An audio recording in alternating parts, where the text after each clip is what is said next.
Hello traders, कैसे हो आप सभी लोग। Welcome back to the Sondiya trades.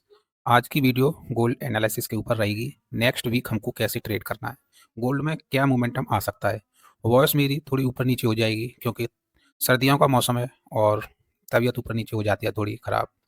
ठीक है, तो इस वीडियो में आपको मैं एक बहुत अच्छी चीज़ सिखाने वाला हूँ और उससे अच्छी चीज़ शायद ही आपने कभी ऑब्जर्व की होगी मार्केट में। जो चीज़ मैं 8 घंटे 10 घंटे बाद चार्ट पर बैठकर सीखता हूँ ना, वो चीज़ मैं आपको 10 मिनट 15 मिनट की वीडियो में अपना एक्सपीरियंस आकर देता हूँ। आपको ओनली क्या करना है, 10 से 15 मिनट टाइम स्पेंड करना है। किस पर? वीडियो पर।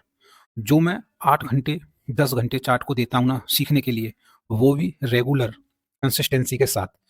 वो आपको ओनली क्या करना है, बस वीडियो पर देना है। जो चीज़ मेरे एक देखो, मार्केट में 2 तरह से सक्सेसफुल हो सकते हैं। पहला, या तो खुद मेहनत इतनी करो कि जिससे खुद ऑब्जर्व कर लो हर चीज़। दूसरा, किसी के एक्सपीरियंस से वो चीज़ सीख लो और उस पे अच्छी प्रैक्टिस कर लो।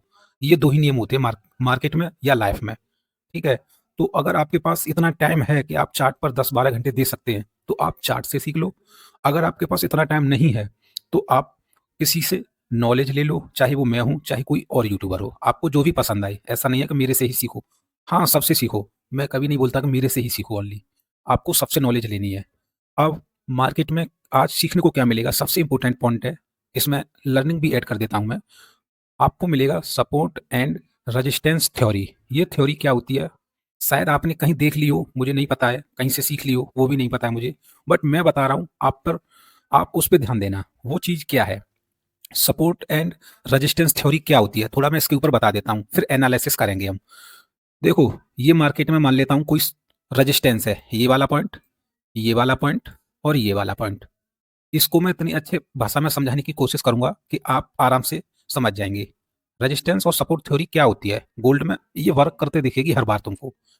हमेशा ध्यान रखना, गोल्ड अगर सपोर्ट या रेजिस्टेंस को ब्रेक करता है तो नेक्स्ट रेजिस्टेंस या सपोर्ट तक जाता ही है। अब उसके बीच से कभी नहीं घूमेगा। जैसे ये इसका क्या था, रेजिस्टेंस था, जब मार्केट इसको बार बार टेस्ट कर रहा था, यहां से टेस्ट किया, ठीक है।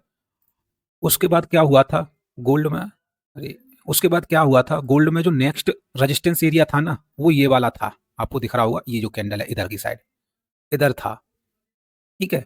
तो मार्केट जब इसके ऊपर निकला, तो मार्केट अब क्या करेगा, या तो फेक आउट देकर डाउन साइड आ जाना चाहिए था। बट मार्केट अगर इसके ऊपर होल्ड कर रहा है, समझना, मैं इसको डिलीट करता हूं इधर से। अगर मार्केट इसके ऊपर होल्ड कर रहा है और फिर इसका ब्रेकआउट कर रहा है, तो समझ समझ लेना ये अगले रेजिस्टेंस तक जरूर जाएगा, उसे कोई नहीं रोक सकता है। इसे बोलते हैं सपोर्ट एंड रेजिस्टेंस के बीच में जो गैप होता है ना, वो थ्योरी होती है ये। देखो, इंडियन मार्केट में गैप अप गैप डाउन की थ्योरी होती है, इसमें इसके बीच के एरिया की थ्योरी बनाई जाती है, क्योंकि ये गोल्ड हमेशा फॉलो करता है। अगर ये रेजिस्टेंस लेगा इधर, अगर ये रेजिस्टेंस लेगा तो नेक्स्ट सपोर्ट एरिया तक आएगा ही आएगा। ऐसा नहीं होगा इधर बीच से घूम जाएगा, कभी नहीं घूमेगा। कैसे, इधर देखो, इसमें सपोर्ट एरिया क्या था, ये वाला सपोर्ट एरिया था मार्केट में, क्लियर दिख रहा है आपको। ये चीज इधर से देखेगी आपको, देखो क्लियर, ये एक सपोर्ट एरिया था, मार्केट ने बिल्कुल एग्जैक्ट सपोर्ट लिया और ये एक रेजिस्टेंस की तरह काम कर रहा था मार्केट में। इसके ऊपर मार्केट ने होल्ड किया, तो नेक्स्ट फिर रेजिस्टेंस क्या था, ये वाला था। तो देखो मार्केट जब इसके ऊपर फिर से निकला, तो देखो मार्केट वहां तक गया कि नहीं गया, जाएगा ही जाएगा, ऐसा हो नहीं सकता है कि नहीं जाएगा। मैंने क्या बताया है कि पहले रेजिस्टेंस ले, उसके बाद कुछ कैंडल होल्ड कर रही हैं, वहां पे आप वेट करो, जब उसका ब्रेकआउट होगा ना, उस पर आपको ट्रेड बनाना है और मार्केट फिर अगले नेक्स्ट एरिया तक जाता है। ये चीज आपको ऑब्जर्व शायद की हो चाहे ना की हो, बट मैंने आपको बता दिया। अब आपको देखो ये चीज हर जगह वर्क करते हुए दिखेगी। थोड़ा मैं इधर भी बता देता हूँ, ये चीज क्या है। देखो यहाँ पे भी इसमें वर्क हुआ मार्केट में, थोड़ा मैं इसको ऐसा करता हूँ। देखो, मार्केट डाउन साइड आया, बार बार मार्केट रेजिस्टेंस कहाँ से ले रहा था, यही एरिया था ना वो, जो बार बार रेजिस्टेंस ले रहा था, जो पहले मार्केट में एक लो लगा था। अब मार्केट ने क्या किया, इसके ऊपर ब्रेकआउट किया और मार्केट ने कोई कैंडल नहीं किया, ये डायरेक्ट कहाँ तक गया, अगले वाले रेजिस्टेंस एरिया तक गया कि नहीं गया, क्लियर। उससे पहले कहीं बीच में रुका क्या, कभी नहीं रुकेगा। ये गोल्ड की चीजें होती हैं। उसके बाद मार्केट ने थोड़ा इधर रेजिस्टेंस दिखाया, फिर मार्केट अपसाइड के लिए गया। गया अगली बार कहाँ से रुका, ये मार्केट जो तुमको इधर दिख रहा है ना, ये इसने पहले तो ब्रेकआउट किया था, तो इधर क्या हुआ, ये इधर से मार्केट में देखो, इधर से कहाँ से ये थोड़ा पहले मुड़ा था, इधर आपको देखने को मिलेगा, ये एरिया ही था ना जो इधर से मार्केट में पहले सपोर्ट था। इसको मैं डिलीट करता हूँ, ये सपोर्ट था और मार्केट कहाँ से घूमा, थोड़ा डाउन साइड घूमा इधर से। फिर आगे का सपोर्ट रेजिस्टेंस कहाँ से बनाया, इधर से बनाया, ये एरिया जो दिखा रहा है ना आपको, ये वाला एरिया, वहां तक मार्केट गया। ये लोगों को एसल क्रिएट करता गया, अपसाइड के लिए गया। ये चीज़ आपको पीछे बार-बार टेस्ट करने में मिल जाएगी, कहीं भी चले जाना आप, ये वर्क करते हुए दिखेगी दिखेगी। हमेशा रेजिस्टेंस पर आएगा, आपको इन्वाइट करवाएगा और इन्वाइट करवाने के बाद मार्केट कहाँ जाएगा, जैसे देखो ये, कहाँ गया मैं देख रहा था अभी, हाँ, ये कहीं से भी देख लो, ये वाला है ना, ये एक रेजिस्टेंस एरिया था, ये 4 आवर टाइम फ्रेम है, तो ये रेड कैंडल आपको दिख रही है ना, इसमें सीलिंग आई है, ये आपको दिख रही है। उसके बाद जब मार्केट ने इसका ब्रेकआउट किया, मार्केट कंटिन्यू करता जाता है अपनी तरफ।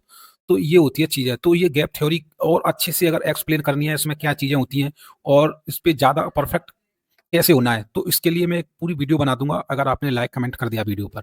अब क्या करते हैं, थोड़ा नेक्स्ट वीक एनालिसिस बता देता हूँ मैं कि मेरा अगले वीक के लिए क्या प्रेडिक्शन है। थोड़ा मैं यही चार्ट पे चलता हूँ और मैं इस पे दिखा देता हूँ क्या हुआ था पिछले दिन जो निकल के गया है। मैं हर बार ट्रेड ले रहा था किस तरफ, डाउन साइड तरफ ट्रेड ले रहा था। डाउन साइड तरफ क्यों ट्रेड ले रहा था, क्योंकि गोल्ड में ये फैंटम लिक्विडिटी थी मार्केट में। हुआ क्या कि मार्केट को एक बार यहाँ तक आना चाहिए था, बट मार्केट यहाँ तक आया नहीं। ये मैंने टेलीग्राम में भी आपको दिखाया है। मेरे उस कारण में 2-3 एसएल हिट हो गए थे 30-30 पिप्स के। यहाँ हुआ था, कहीं यहाँ हुआ था, कहीं यहाँ हुआ था, ये एसएल मेरे हिट होते गए। बट मैं एक चीज़ देखो, कभी-कभी होता है, वो चीज़ें आपको नहीं पता चलती हैं। हमेशा पहले मार्केट 1 रेंज को कंप्लीट करता था, बट अगले इस दिन क्या हुआ था कि 2 रेंज कंप्लीट कर दी। वो कर क्यों दी रेंज कंप्लीट? मेरे देखो, साइकोलॉजी प्रॉब्लम सबको हो सकती है। कोई कोई कभी देखो कितना भी बड़ा ट्रेडर बन जाए, कुछ ना कुछ गलती तो उससे हो जाती है। जैसे मुझसे हो गई थी पिछले दिन, जब मुझे पता था कि गैप थ्योरी और रेजिस्टेंस थ्योरी मार्केट में वर्क कर रही है और फिर मैं मार्केट को टारगेट कर रहा था। तो वो मार्केट को, हालांकि वहां तक जाना ही था मार्केट को, बट उस चीज को मैं उस टाइम नहीं समझ पाया। जब मुझे ये चीज समझ आई, मैंने देखो, होता है चार्ट को जब तुम थोड़ा और देर देखोगे ना, जैसे यहाँ से वही चीज यहाँ पे इंप्लीमेंट भी तो होगी ना।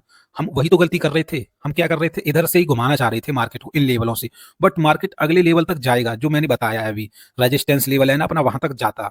इसलिए मार्केट ने कल 2 एंड रेंज कंप्लीट की। हुआ क्या था कि हम पहले से बीच से घुमा रहे थे, तो ये मेरी गलती थी, मैं उस गलती से सीखा। देखो 30-30 पिप्स के लॉस दिए मैंने, कोई दिक्कत नहीं है। मैंने यहाँ से ट्रेड पकड़ा, कम से कम 60 पॉइंट पकड़े थे। मैंने टेलीग्राम में प्रॉफिट दिखाया भी है, रात को दिखाया था। जिन लोगों ने देखा होगा वो बता देना कि हाँ भाई दिखाया था। मैं ज़्यादा कभी दिखाता नहीं हूँ प्रॉफिट वगैरह, बट मैंने डाल दिया था क्योंकि लोग मानते नहीं है ना। तो हुआ क्या था कि यहाँ से फिर मैंने ट्रेड पकड़ लिया था। अब मैंने टारगेट करने के लिए क्या बोला था, मैंने टारगेट करने के लिए बोला था ये वाला लेवल, थोड़ा ये वाला लेवल। ये देखो मैंने इधर बताया भी था। मार्केट में मैं यहाँ से ट्रेड पकड़ रहा था बार-बार डाउन साइड के लिए, ये वाली लेवल दिख रही है ना? मैंने बोला था डाउन साइड कितना आएगा, ये भी बता देता हूँ मैं। 42-62.92 यहाँ तक आएगा गोल्ड। कैसे आएगा? वो मैंने बोल दिया था कि आना ही है इसको आज। तो वहीं तक आया एग्ज़ैक्ट, वहीं से सपोर्ट लिया और मार्केट घूम गया। अब मैं अगले वीक के लिए ट्रेड बनाना चाहता हूँ, तो अब मुझे कैसा व्यू रखना चाहिए अपना? थोड़ा मैं बता देता हूँ। देखो मेरे लेवल कुछ ये पेंडिंग पड़े हैं डाउन साइड के लिए, ये वाले लेवल 2। यहाँ तक मार्केट अभी तक नहीं आया, बट अब तुम बोलोगे क्या ये यहाँ से गोल्ड यहाँ आएगा? मैं बताता हूँ कब आएगा। मैंने अभी आपको समझाया एक थ्योरी कि गैप। तो अगर मार्केट इस लेवल को ब्रीच करता है, ये वाला लेवल है ना, आपको दिखा देता हूँ ये वाला लेवल। यहाँ से अगर गोल्ड फिर इधर की साइड आता है और सपोर्ट लेता है इधर की साइड आकर, तो ये डाउन साइड आ जाएगा। क्यों आ जाएगा? फिर इधर एसएल क्रिएट हो जाएंगे। इसके तो एसएल है ही मार्केट में अभी के लिए, फिर यहाँ और एसएल क्रिएट हो जाएंगे। फिर यहाँ से ये एसएल खाने के लिए नहीं जाएगा गोल्ड, और ये एसएल बहुत दूर है फिर। तो मार्केट फिर क्या करेगा, नेक्स्ट सपोर्ट की तरफ जाएगा, वहां से फिर डाउन साइड के लिए प्रोबेबिलिटी होगी। बट अगर यहाँ से ऐसे ही ऐसे कर रहा है ये गोल्ड, तो फिर क्या करेगा, साइडवेज टाइप में इतने बीच में मोमेंटम ऐसे करते रहना है। कैसे, मतलब मैं बता देता हूँ। देखो अगर गोल्ड इसी बीच में है अभी, एनालिसिस भी हो जाएगी और लर्निंग भी हो जाएगी, दोनों ही चीज मैंने इसमें कवर करने की कोशिश की है, क्योंकि होनी चाहिए ये चीजें। अगर इसके यहाँ से यहाँ आ रहा है तो समझ लेना ये डाउन साइड कर देगा, और अगर इसी बीच में ये एसएल खाने के बाद फिर अप साइड घूम जा रहा है, ये एसएल खा रहा है, तो समझ लेना ये गोल्ड में इंट्राडे ट्रेड बनाने है। स्विंग टाइप ट्रेड बन ही नहीं पाएगा। स्विंग टाइप ट्रेड इधर से ही बनेगा डाउन साइड के लिए, उसमें काफी अच्छा मोमेंटम मिल जाएगा इधर के लिए। इतना मोमेंटम मिल जाएगा, अगर इधर कहीं से अपना ट्रेड बनेगा तो मैं बता देता हूँ आपको। यहाँ से ये डिलीट करके ये तू हट और ये इधर आ जाए, यहाँ कहीं से भी ट्रेड बनेगा तो 60-62 पॉइंट मिल जाएंगे, है ना, इधर से मार्केट में। अब वो ट्रेड में स्विंग ट्रेड मैंने बता दिया, इसके आसपास ही बना लेना, डाउन साइड आ ही जाएगा मार्केट, कोई नहीं रोक सकता। ठीक है। और अभी के लिए मेरा व्यू क्या रहा, अभी के लिए मैं न्यूट्रल हूँ। मेरा कोई मतलब ऐसा व्यू नहीं है कि मार्केट ज़्यादा रॉकेट हो जाएगा, क्योंकि अपसाइड डायरेक्ट नहीं जाएगा ये। क्यों नहीं जाएगा? क्योंकि ऊपर की रेंज कंप्लीट है, ये वाली रेंज है ना, ये कंप्लीट है मार्केट की।